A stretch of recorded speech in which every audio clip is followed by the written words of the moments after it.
Hello students, welcome to my channel mind your exam. आज की इस वीडियो में हम डेटाबेस मैनेजमेंट सिस्टम का टॉपिक पढ़ेंगे जो कि है फंक्शंस ऑफ अ डीबीएमएस। इसमें हम 6 डिफरेंट तरीके के फंक्शंस देखेंगे जो कि डीबीएमएस परफॉर्म करता है और जो एक डीबीएमएस की रिस्पॉन्सिबिलिटी है। तो फर्स्ट फंक्शन से स्टार्ट करते हैं जो कि है डिफाइनिंग अ डेटाबेस। तो सबसे पहली और कोर रिस्पॉन्सिबिलिटी किसी भी डेटाबेस मैनेजमेंट सिस्टम की है कि वो डिफाइन करे या क्लियरली डिस्क्राइब करे कि डेटाबेस में किस तरीके का डेटा स्टोर होगा। उस डेटा के क्या डेटा टाइप्स हैं, मतलब न्यूमेरिक है, अल्फाबेटिकल है, स्ट्रिंग टाइप का डेटा है या अल्फा न्यूमेरिक है, और उसके साथ साथ क्या कंस्ट्रेंट्स या रिस्ट्रिक्शंस इम्पोज्ड हैं उस डेटा पे।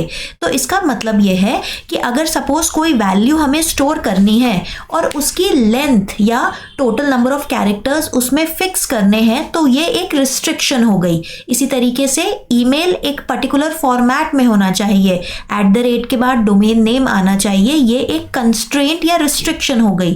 तो डेटाबेस मैनेजमेंट सिस्टम की ये रिस्पॉन्सिबिलिटी है कि वो स्पेसिफाई करे या क्लियरली डिफाइन करे कि डेटाबेस में स्टोर होने वाला डेटा क्या है और उसका डेटा टाइप और कंस्ट्रेंट्स क्या है। इस तरीके से अगर हम एक स्टूडेंट की इंफॉर्मेशन स्टोर करते हैं, स्टूडेंट का नाम, तो उस केस में अल्फाबेटिक या कैरेक्टर्स ही अलाउड है और क्या मैक्सिमम लेंथ हो सकती है किसी स्टूडेंट नेम की, वो यहाँ पे कंस्ट्रेंट हो जाएगा। ठीक है, स्टूडेंट फोन नंबर में न्यूमेरिक या नंबर्स के फॉर्म में तो डेटा टाइप हमने स्पेसिफाई कर दिया और 10 डिजिट का फोन नंबर होना चाहिए, ये एक कंस्ट्रेंट या रिस्ट्रिक्शन इम्पोज करी है हमने इस डेटा पे जो कि स्टूडेंट डेटाबेस में स्टोर होगा। ठीक है, अब ये जो इंफॉर्मेशन होती है कि जो डेटाबेस में वैल्यूज हैं वो किस टाइप की वैल्यू हैं, उन पे क्या रिस्ट्रिक्शंस हैं, ये सारी इंफॉर्मेशन दोनों चीजें मिला के एक डेटाबेस कैटलॉग या डेटाबेस डिक्शनरी में स्टोर की जाती है। अब डेटाबेस कैटलॉग है क्या? डेटाबेस कैटलॉग एक सेपरेट फाइल की तरह सेव की जाती है और डेटा जो डेटाबेस में स्टोर्ड है ये फाइल उससे अलग रखी जाती है। क्यों? क्योंकि इस फाइल में, इस डेटाबेस कैटलॉग में वो सारी इंफॉर्मेशन है जिसे पढ़ के, जिसे समझ के हम ये पता कर सकते हैं कि डेटाबेस में किस तरीके की वैल्यू स्टोर्ड है। इस डिस्क्रिप्शन को हम मेटा डेटा कहते हैं। तो डेटा जो डेटाबेस में स्टोर्ड है उसके बारे में डेफिनेशन या डिस्क्रिप्शन कहाँ स्टोर होती है? डेटाबेस कैटलॉग में। कौन मेंटेन करता है? डेटाबेस मैनेजमेंट सिस्टम मेंटेन करता है। और इस डिस्क्रिप्शन को हम क्या कहते हैं? Meta data. मेटा डेटा के बारे में ये भी कहा जाता है that it is data about data, मतलब जो डेटा, ये जो दूसरा वाला वर्ड है डेटा, जो डेटा आपके डीबीएमएस में स्टोर्ड है उसके बारे में डेटा, उसके बारे में डिस्क्रिप्शन को हम कहते हैं मेटा डेटा। तो ये हुआ पहला फंक्शन किसी भी डेटाबेस मैनेजमेंट सिस्टम का जो कि है डिफाइनिंग अ डेटाबेस। अब आते हैं दूसरे फंक्शन पे। अब एक बार हमने क्लियरली डिफाइन कर दिया कि क्या डेटा स्टोर किया जाएगा डेटाबेस में, क्या उसके डेटा टाइप्स होंगे, क्या उस पे कंस्ट्रेंट्स होंगे, तो अब हमें डेटाबेस को क्रिएट करने का या कंस्ट्रक्ट करने का प्रोसेस शुरू करना है। कंस्ट्रक्ट करने के प्रोसेस में हम डेटा को स्टोर करना शुरू करते हैं डेटाबेस में। और स्टोर डेटाबेस में करने का मतलब है कि हम डिसाइड करते हैं कि डेटा एक्चुअली कौन से फिजिकल स्टोरेज डिवाइसेस पे स्टोर किया जाएगा और इन डिवाइसेस के विद इन डेटा किस तरीके से ऑर्गेनाइज होगा। तो बेसिकली डेटाबेस मैनेजमेंट सिस्टम की ये रिस्पॉन्सिबिलिटी है कि उसे ये कंट्रोल करना है, ये इंश्योर करना है कि जिस स्टोरेज डिवाइसेस या स्टोरेज मीडियम पे डेटा को सेव किया जा रहा है डेटाबेस के फॉर्म में, वो उसे एक्सेस करना आसान हो, उसे एक्सेस करना क्विक हो और वो बेस्ट चॉइस है इस पर्टिकुलर डेटाबेस के लिए। तो अगेन डीबीएमएस की ये रिस्पॉन्सिबिलिटी है कि एक डेटाबेस को फिल करना उसकी वैल्यूज के साथ, और वो वैल्यूज एक्चुअली कहाँ स्टोर होती है? किसी फिजिकल स्टोरेज डिवाइस में। तो ये डिसाइड करना कि कौन सी मोस्ट अप्रोप्रिएट स्टोरेज डिवाइस है एक पर्टिकुलर डेटाबेस के डेटा को स्टोर करने के लिए, ये भी डीबीएमएस का ही काम है। तो मार्केट में आपको Amazon इलास्टिक ब्लॉक स्टोर और माइक्रोसॉफ्ट अज्योर स्टोरेज नाम के अलग अलग स्टोरेज मीडियम्स अवेलेबल हैं। इस तरीके के स्टोरेज मीडियम्स अवेलेबल हैं जिनको यूज़ करके आप अपना डेटाबेस कंस्ट्रक्ट कर सकते हैं। मतलब इन स्टोरेज ऑप्शंस में से किसी एक को सेलेक्ट करके आप डेटा अपना स्टोर करें और उसे फिर डेटाबेस की तरह यूज़ करें। ठीक है। थर्ड हमारा फंक्शनैलिटी जो DBMS की आती है वो है मैनिपुलेटिंग अ डेटाबेस। अब देखिए, फर्स्ट स्टेप में आपने डिफाइन कर दिया कि डेटाबेस में कौन सा डेटा या कौन सी वैल्यू स्टोर होंगी। आपने ये भी डिफाइन कर दिया कि वो किस टाइप का डेटा होगा, न्यूमेरिक होगा, कैरेक्टर होगा, या फिर उस पर कंस्ट्रेंट्स क्या होंगे। तो ये डिफाइन हो गया डेटा। सेकेंड स्टेप में आपने डेटा को डेटाबेस में स्टोर भी कर दिया, लेकिन जैसे मैंने लास्ट लेक्चर में भी कहा था कि डेटाबेस में सिर्फ स्टोर करना ही पर्पस नहीं है जब तक हम उस डेटा को दोबारा से फेच करके एक्सेस ना कर पाए। हो सकता है हमें नए डेटा को ऐड करना हो एग्जिस्टिंग डेटाबेस में, हो सकता है हमें एग्जिस्टिंग डेटा को डिलीट करना हो या फिर अपडेट करना हो। तो एक ऐसा मैकेनिज्म डेटाबेस मैनेजमेंट सिस्टम को हमेशा प्रोवाइड करना चाहिए जो कि डेटाबेस में रखे हुए डेटा पे मैनिपुलेशन परफॉर्म कर सके। अब मैनिपुलेशन का क्या मतलब होता है? Adding new data, deleting existing data जो ऑलरेडी है डेटाबेस में, और quarrying the database and generating reports. तो रिपोर्ट्स अगर आपको डेटाबेस के वैल्यूज से जनरेट करनी है या डेटाबेस को क्वेरी करना है तो हमें एक मैकेनिज्म चाहिए जिससे हम ये सारे काम कर सके, जो कि DBMS की फंक्शनैलिटी है। इस तरीके के प्रोग्राम्स या फंक्शनैलिटी प्रोवाइड कराना यूजर्स ताकि डेटाबेस को यूज कर सके। अब जैसे मैंने यहाँ पे क्वेरिंग द डेटाबेस लिखा तो आपको ये समझ आना चाहिए कि क्वेरी का मतलब नॉर्मल इंग्लिश में या जनरल लाइफ में होता है एक क्वेश्चन या इंक्वायरी या रिक्वेस्ट। तो क्वेरी करना मतलब किसी चीज की रिक्वेस्ट करना, किसी चीज के बारे में कोई क्वेश्चन पूछना या इंक्वायरी करना।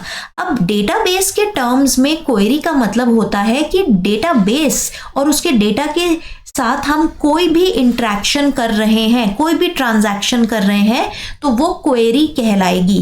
तो डेटाबेस में कंटेंट को, डेटा को ऐड करना भी एक क्वेरी है, उस डेटा को मॉडिफाई करना, डिलीट करना भी एक क्वेरी है।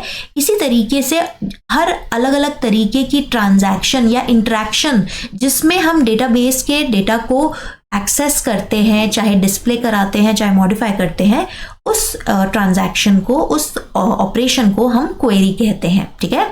और क्वेरीज यूजर किसी ना किसी एप्लीकेशन प्रोग्राम के थ्रू लिख के डेटाबेस मैनेजमेंट सिस्टम को भेजता है और डेटाबेस मैनेजमेंट सिस्टम फिर इंटरनली डेटाबेस को एक्सेस करता है और जो भी रिजल्ट रिक्वायर्ड है उन्हें शो करता है यूजर को। तो यूजर ने रिक्वेस्ट भेजी जो DBMS के पास आई थ्रू एप्लीकेशन प्रोग्राम, है ना। मतलब यूजर ने कोई ना कोई एप्लीकेशन प्रोग्राम यूज किया या डायरेक्टली किसी क्वेरी लैंग्वेज में कोई कमांड लिखी, वो DBMS के पास गई और DBMS ने डेटाबेस को वो कमांड दी ताकि रिक्वायर्ड डेटा फेच हो सके, शो हो सके। ठीक है। अब आते हैं फोर्थ फंक्शन पे DBMS के। तो DBMS का फोर्थ फंक्शन है शेयरिंग अ डेटाबेस। अब डेटाबेस जब क्रिएट हो गया, उसमें हमने कंस्ट्रक्ट कर दिया, उसे डेटा फिल कर दिया और अब हमने उस पर ऑपरेशंस भी स्पेसिफाई कर दिए। तो उन ऑपरेशंस को यूज करने के लिए हमें अलग अलग यूजर्स को एक्सेस प्रोवाइड करना है। मतलब यूजर्स को परमिशन देनी है कि वो डेटाबेस को यूज करना स्टार्ट कर सके। और किसी भी एक अच्छे डेटाबेस की और डेटाबेस मैनेजमेंट सिस्टम की ये कैरेक्टरिस्टिक है कि वो एक से ज्यादा यूजर्स यानी मल्टीपल यूजर्स को अलाउ करे डेटाबेस को एक्सेस करना। तो जरूरी नहीं है कि एक यूजर एक टाइम पे डेटाबेस को एक्सेस कर रहा है तो बाकी कोई यूजर एक्सेस नहीं कर सकता।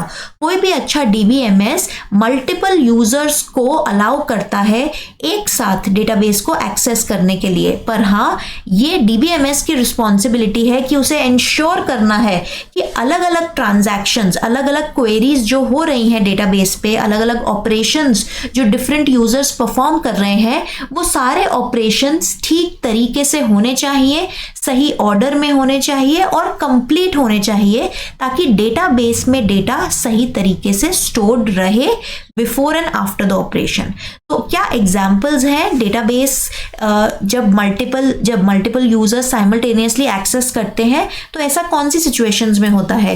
देखिए, जब आप ऑनलाइन मूवी टिकट्स बुक करते हैं तब आपने देखा होगा कई बार आपकी सीट बुक हो जाती है, लेकिन जब तक आप पेमेंट करते हैं तब तक वो सीट कोई और कंफर्म कर लेता है। इसी तरीके से ट्रेन टिकट बुकिंग में भी जब आप रिजर्वेशन एजेंट्स के थ्रू बुक कराते हैं तो वो कॉन्टिन्यूसली चेक करते हैं कौन सी सीट्स अवेलेबल हैं और फिर आपको स्टेटस देते हैं जो कि डेटाबेस से रिट्रीव किया जाता है। तो ऐसे multiple agents across the world एक सेम ट्रेन की टिकट को एक्सेस करने की कोशिश कर सकते हैं। तो ये डेटाबेस मैनेजमेंट सिस्टम की रिस्पॉन्सिबिलिटी है कि वो इसे इंश्योर करे कि सही ऑर्डर में सही तरीके से ये सारा प्रोसेस कंप्लीट हो, सारे मल्टीपल यूजर्स को सही रिजल्ट मिले और डेटाबेस का कंटेंट भी करेक्ट रहे। फिफ्थ फंक्शनैलिटी जो डेटाबेस मैनेजमेंट सिस्टम की है वो है मेंटेनिंग अ डेटाबेस। अब देखिए, कोई भी डेटाबेस जब हम यूज करते हैं तो उसे बहुत टाइम तक यूज किया जाता है किसी भी कंपनी ऑर्गेनाइजेशन में। तो ये बहुत जरूरी हो जाता है कि डीबीएमएस डेटाबेस को टाइम टू टाइम अपडेट और अपग्रेड करता रहे। अपडेट का मतलब है कि कोई अगर छोटे मोटे चेंजेस करने हैं, कोई बग फिक्सेस करने हैं, कोई नया छोटा मोटा फीचर ऐड करना है या रिमूव करना है, यानी एग्जिस्टिंग में ही चेंज करना अपडेट कहलाता है। और अगर हम मेजर चेंजेस करते हैं कि एक वर्जन से दूसरे वर्जन पे शिफ्ट हो रहे हैं तो उसे अपग्रेडेशन कहलाती है, अपग्रेडेशन कहा जाता है। तो फॉर एग्जांपल, जब हमने डेटाबेस परचेज किया तो हमारे पास 100 स्टूडेंट्स का डेटा था, लेकिन आज की डेट में अगर हमारे पास 10,000 स्टूडेंट्स का डेटा है जिसे हमें डेटाबेस में स्टोर करना है, तो उस केस में ये रिक्वायर्ड है कि डेटाबेस की स्टोरेज को एक्सपैंड करो, अपग्रेड करो। तो उस केस में सारा डेटा एक नई स्टोरेज पे शिफ्ट किया जाता है ना।